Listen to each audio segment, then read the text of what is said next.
مومنوں پڑھتے رہو تم اپنے آقا پر درود، ہے فرشتوں کا وظیفہ الصلاۃ والسلام۔ بسم اللہ الرحمن الرحیم۔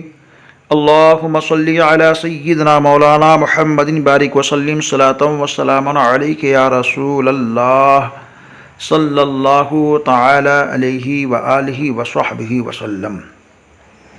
یہ ماہ ذی الحجہ کا مہینہ چل رہا ہے، بلکہ یہ کہا جائے یہ حج کا مہینہ چل رہا ہے، اور حج کے مہینے میں بے شمار اللہ کے بندے اور بندیاں ایسی خوش نصیب خوش بخت ہیں جنہیں حج مبرور کی بے شمار سعادتیں حاصل ہوتی ہیں، اور احرام اور دیگر مسائل کی ضرورت انہیں پیش آتی ہے، تو اللہ کے بندوں کی خدمت کی غرض سے احرام کے اہم مسائل لے کر آپ سب کے مابین حاضر ہوں۔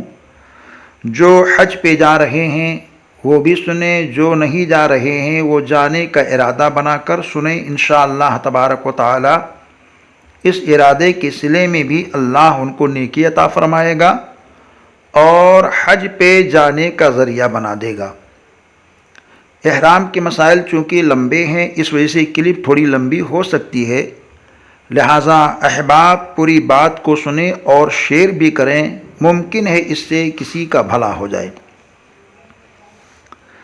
مکہ شریف جانے کے ارادہ سے جب کوئی مسلمان چلے، خواہ وہ دنیا کے کسی بھی ملک کا رہنے والا ہو اور کسی بھی ملک سے روانہ ہو، تو میقات پر پہنچ کر وہ احرام میں ہو جائے، کیونکہ بغیر احرام کے میقات سے گزرنا جائز نہیں۔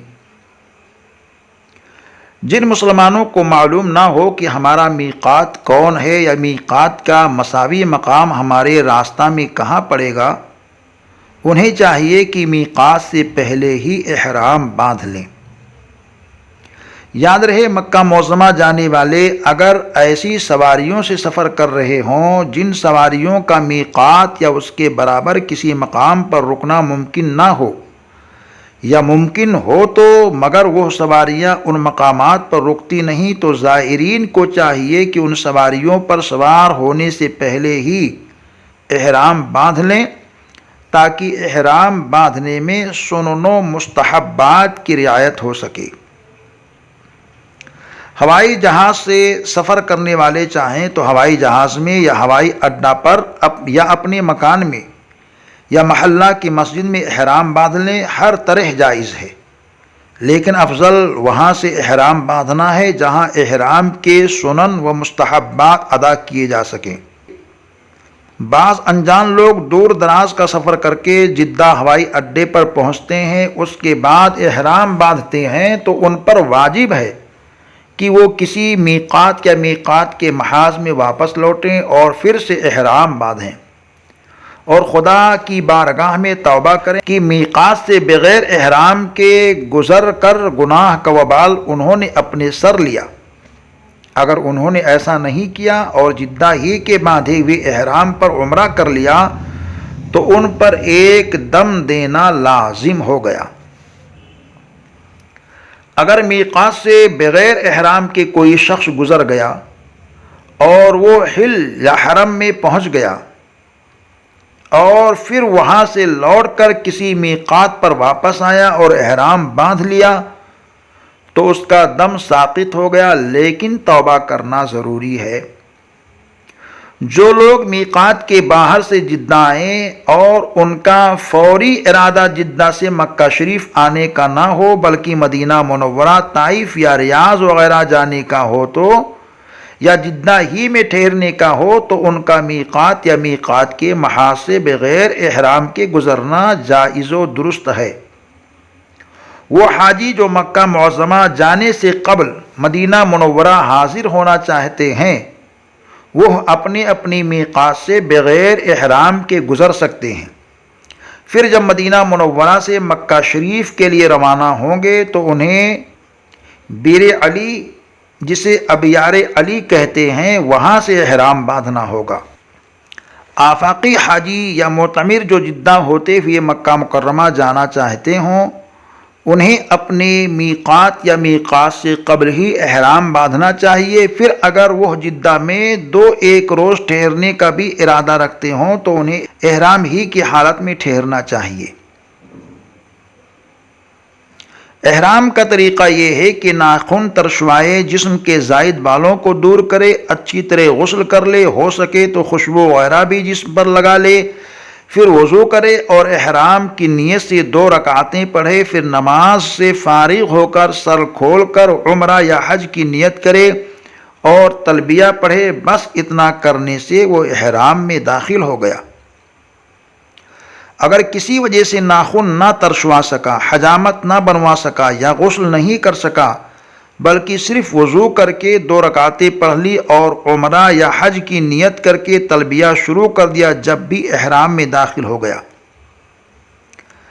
پانی نہ ہونے کی صورت میں بجائے وضو کے تیمم کر کے احرام کا دوگانہ ادا کر لیا تو یہ بھی درست ہے۔ احرام کی نیت سے جو 2 رکعتیں پڑھی جاتی ہیں، اسے اگر احرام کے کپڑوں میں ادا کیا ہے تو اسے سر ڈھک کر ادا کرنا چاہیے، اور دعا کے بعد سر سے کپڑا اتار کر عمرہ یا حج کی نیت کرنی چاہیے، پھر تلبیہ پڑھنی چاہیے۔ حیض و نفاس والی عورتیں نماز احرام نہ پڑھیں بلکہ صرف نیت کر کے تلبیہ پڑھ لیں، وہ احرام میں داخل ہو گئیں۔ عورت حسب معمول سلے ہوئے کپڑے پہنے رہے، 2 رکعت نماز پڑھ کر عمرہ یا حج کی نیت کر لے اور تلبیہ پڑھے، بس وہ احرام میں داخل ہو گئی۔ مردوں کو چاہیے کہ احرام کی نماز شروع کرنے سے پہلے سلے ہوئے کپڑوں کو اتار دے، ایک تہ بند بغیر سلی ہوئی باندھ لے اور ایک چادر اوڑھ لے، یہی احرام کا کپڑا ہے۔ احرام کا کپڑا سفید ہونا افضل ہے، اور اگر کسی نے رنگین تہبند باندھ لیا یا رنگین چادر اوڑھ لی تو یہ بھی جائز ہے۔ تہبند باندھ لینے اور چادر اوڑھ لینے کا نام احرام نہیں، یہ تو احرام کا کپڑا ہے۔ احرام نیت کرنے اور تلبیہ پکارنے کا نام ہے۔ احرام اگر عمرہ کے لیے ہے تو اس کی نیت اس طرح ہوگی: اللہم انی ارید العمرۃ فیسرھا لی وتقبلھا منی وَعِنِّي عَلَيْهَا وَبَارِكْ لِي فِيهَا نَوَيْتُ الْعُمْرَةَ وَأَحْرَمْتُ بِهَا لِلَّهِ تَعَالَى۔ نیت عربی زبان میں کوئی ضروری نہیں، اور نہ یہ بھی ضروری ہے کہ نیت کے الفاظ زبان سے ادا ہوں۔ دل میں ارادہ کر لینے سے بھی نیت ہو جاتی ہے۔ ہاں، اگر دل کے ارادہ کے ساتھ ساتھ نیت کے الفاظ زبان سے ادا کر لیے جائیں تو افضل و بہتر ہے۔ نیت جس زبان میں چاہے کر لے، مگر اس کا مفہوم یہ ہونا چاہیے کہ اے اللہ، میں عمرہ یا حج کا ارادہ کرتا ہوں، اس کو میرے لیے آسان فرما اور اسے میری طرف سے قبول فرما۔ احرام میں داخل ہونے کے لیے نیت کرنے کے بعد صرف ایک بار تلبیہ پڑھنا شرط ہے اور 3 مرتبہ پڑھنا مستحب ہے۔ یعنی جب بھی تلبیہ پڑھے تو بہتر یہ ہے کہ 3 بار پڑھے۔ تلبیہ اس طرح ہے: لبیک اللہم لبیک لبیک لا شریک لک لبیک ان الحمد والنعمت لک والملک لا شریک لک لبیک اللہم لبیک لبیک لا شریک لک لبیک ان الحمد والنعمت لک والملک لا شریک لک لبیک اللہم لبیک لبیک لا شریک لک لبیک ان الحمد والنعمت لک والملک لا شریک لک۔ تلبیہ کے بعد درود شریف پڑھنا، دعا مانگنا سنت ہے۔ خاص کر یہ دعا مانگے: اللہم انی اسألک رضاک والجنۃ واعوذ بک من غضبک والنار، یعنی اے اللہ، میں تیری رضا اور جنت کا تجھ سے سوال کرتا ہوں اور تیرے غضب اور جہنم سے تیری پناہ چاہتا ہوں۔ تلبیہ جب بھی پڑھے تو درمیانی آواز میں پڑھے، نہ چیخ کر پڑھے، نہ ہی بالکل پست آواز میں کہ خود بھی نہ سن سکے۔ ہاں، عورت ایسی دھیمی آواز سے تلبیہ پڑھیں کہ خود سن سکیں۔ جو شخص تلبیہ میں مصروف ہو اسے سلام کرنا مکروہ ہے۔ تلبیہ ہر وقت صبح و شام، رات و دن، چلتے پھرتے، اٹھتے بیٹھتے، لوگوں سے ملتے جلتے پڑھتا رہے۔ ہاں، جہاں جہاں شرعاً ممنوع ہو وہاں نہ پڑھے۔ مثلاً بیت الخلاء وغیرہ میں یا حالت نماز و خطبہ میں، ہاں نمازوں سے فارغ ہونے کے بعد تلبیہ اور درود شریف کے بعد دعا مانگے، خواہ نماز فرض ہو یا نماز نفل۔ تلبیہ کے درمیان کلام نہ کرے، اور اگر کوئی سلام کرے تو تلبیہ ختم کر کے اس کا جواب دے۔ ہاں اگر سلام کرنے والا فوراً چلا جائے گا تو درمیانی تلبیہ بھی اس کا جواب دے دینا جائز ہے۔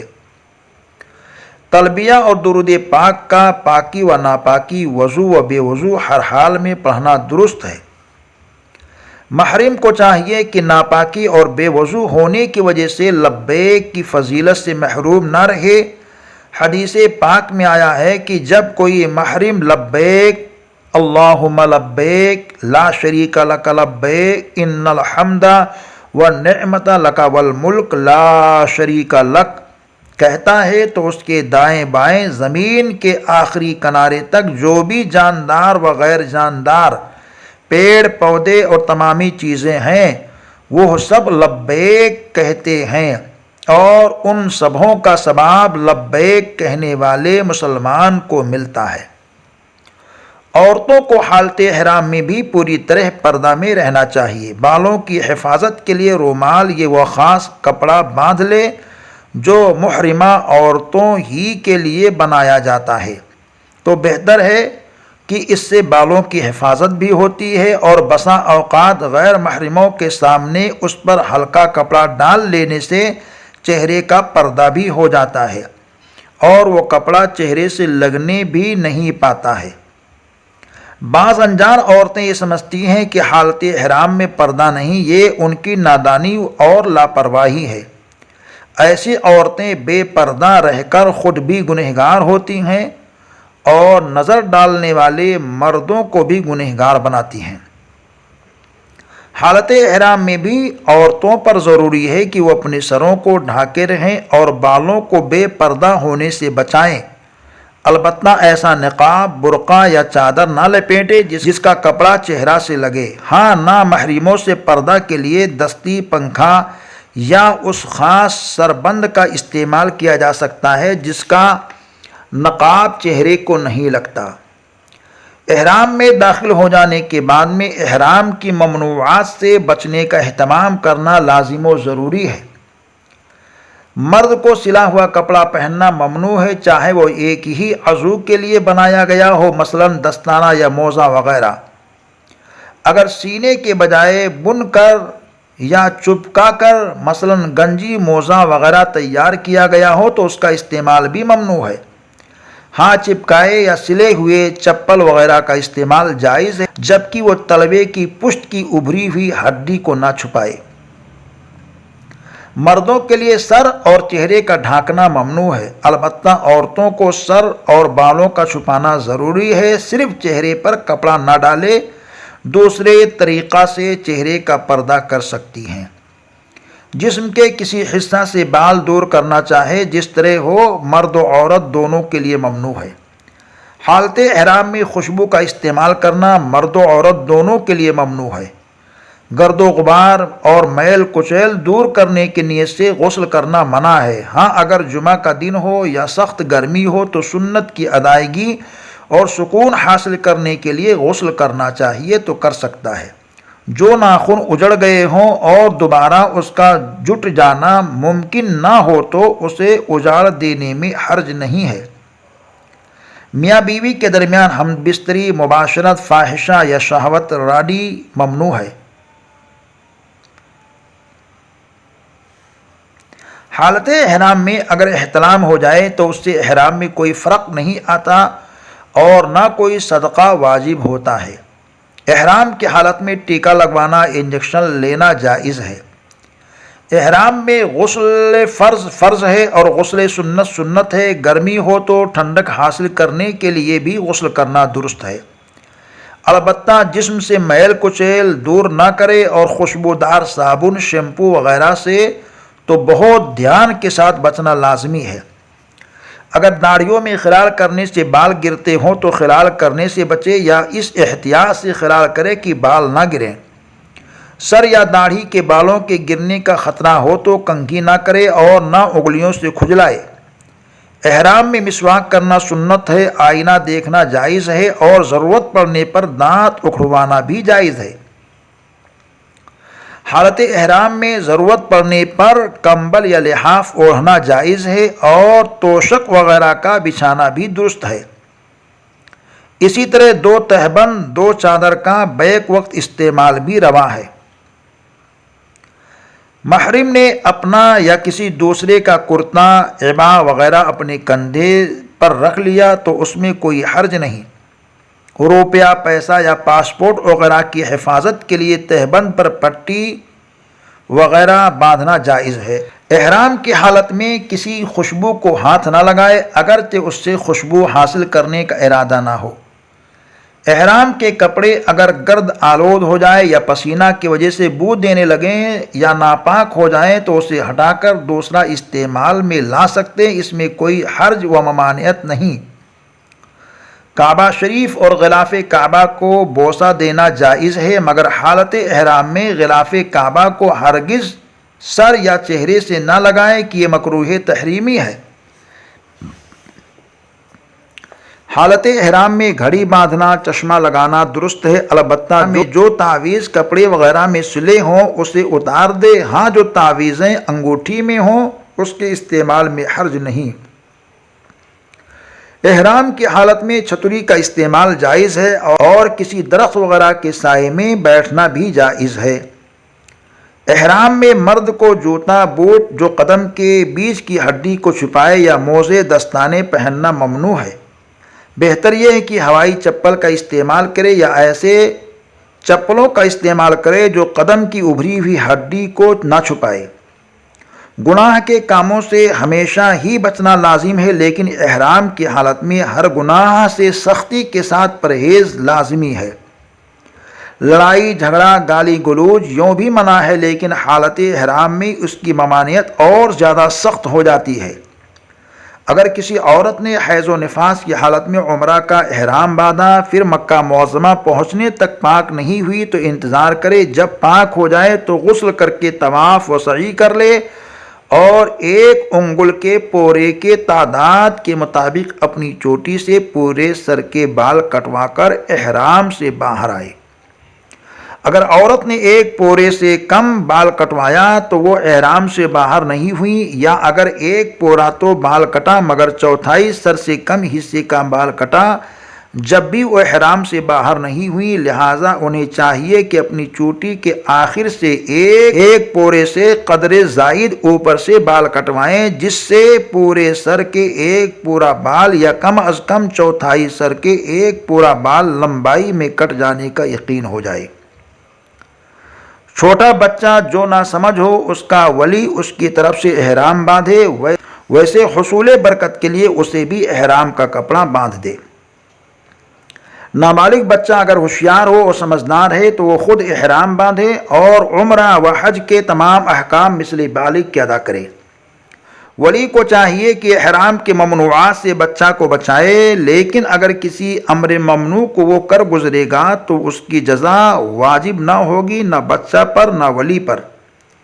ناسمجھ بچہ کا احرام لازم نہیں ہوتا، لہٰذا احرام کے افعال کو چھوڑنے یا ممنوعات کے ارتکاب سے اس پر کوئی جزا یا قضا واجب نہ ہوگی۔ بچے کا احرام ولی اقرب کو باندھنا چاہیے، مثلاً بچہ کے ساتھ باپ اور بھائی دونوں ہیں تو باپ کو احرام باندھنا اولا ہے۔ بچے کا ولی اگر چاہے تو اپنا طواف علیحدہ اور بچہ کی طرف سے طواف علیحدہ کرے، یہ افضل ہے، اور اگر چاہے تو اپنے طواف کی نیت کے ساتھ بچہ کی طرف سے بھی طواف کی نیت کر لے اور اسے اپنی گود یا کندھے پر اٹھا کر طواف کرے۔ اس طرح ایک ہی طواف سے دونوں کا طواف ادا ہو جائے گا۔ یہ احرام کے چند ضروری اور اہم مسائل تھے۔ انشاءاللہ تعالی آنے والی کلپ میں اور بھی احرام کے مسائل پیش کیے جائیں گے کہ احرام کی خلاف ورزی اگر کسی نے کر دی تو اس کے لیے حکم شرع کیا ہے۔ کلپ کو سنیں اور مکمل طور سے احباب میں شیئر بھی کریں۔ جلوہ نور چینل سے خود بھی جڑیں اور اپنے احباب کو جوڑیں۔ سبسکرائب نہ کیے ہوں تو چینل کو سبسکرائب کر لیں، بیل آئیکن کو بھی دبا لیں تاکہ ہمارے اس چینل کی ہر ویڈیو، ہر کلپ آپ کو ملتی رہے۔ السلام علیکم ورحمۃ اللہ وبرکاتہ۔